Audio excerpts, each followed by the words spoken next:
Yo, right, just cooled my head a little bit there, just went on a few miler.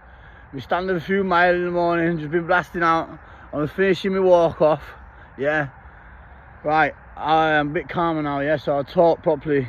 Basically, yeah, my man, Venis, has got in touch with Wain yesterday, Neil Wain, and obviously try getting the spar over. So when Neil rang me, he says, "Oh, would you have the spar?" And I says, "Obviously, of course I'd have the spar." So I'd have the spar now, yeah. So Neil's like, "All right, but no worries." And then the second time he rang, he said, "I'm gonna have to think about this decision." I says, "All right, mate, no problem." And then he gets back in touch with me, yeah. And then when he gets back in touch with me there, he then turns around and says, "Paul has been threatening using other people's names." Now, Neil didn't want to give me these people's names at first.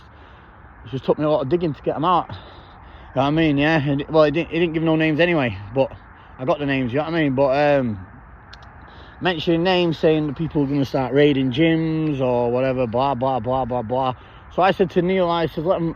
Well, it's not my place to say because obviously it's not my gym. I says, "I'll go in the car park and I'll fight anyone what comes."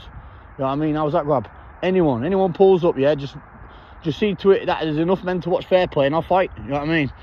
And then Paul Venis has started messaging Neil Wain saying there's nothing about fair play. The boys who he comes, we don't do fair play. Do you know what I mean? Giving all this type of talk. And now it's really shook Neil Wain up type of thing to make it think like there's a bit of a, you know, bit what could be a gang war, what could be ending up inside to his gaff, into his gym and into his car park. Now, obviously, Neil Wain's an hard man, very hard man. You know what I mean? Everyone knows that, yeah.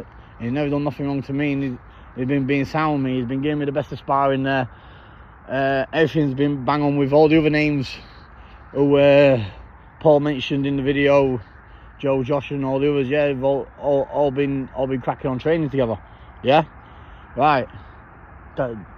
That's all we're doing. Now, Venis has dropped the hint into Neil saying he can't control if some certain people, now that he's put it out there, could turn up and start ruining the women's, because he does quite a lot of women's classes there, and there's could be kids there and what have you. You start talking about men with masks and machetes and that, you know what I mean? And it's kind of put the wind up Neil on not in fear for himself, but in fear for the other people. Do you know what I mean? Obviously, I begged Neil and I said, "Neil, listen," I said, "it's all smoke and mirrors, bro." I said, "Let me stay there and let me train and box and fight. And if anyone comes, I'll fight them. You know what I mean? Make that be in the ring or in the car park, all in fight or whatever, or spar. Just please let me stay so I can box and fight." You know what I mean? And he's like, "Brett, I know you." He says, "I know you wanna."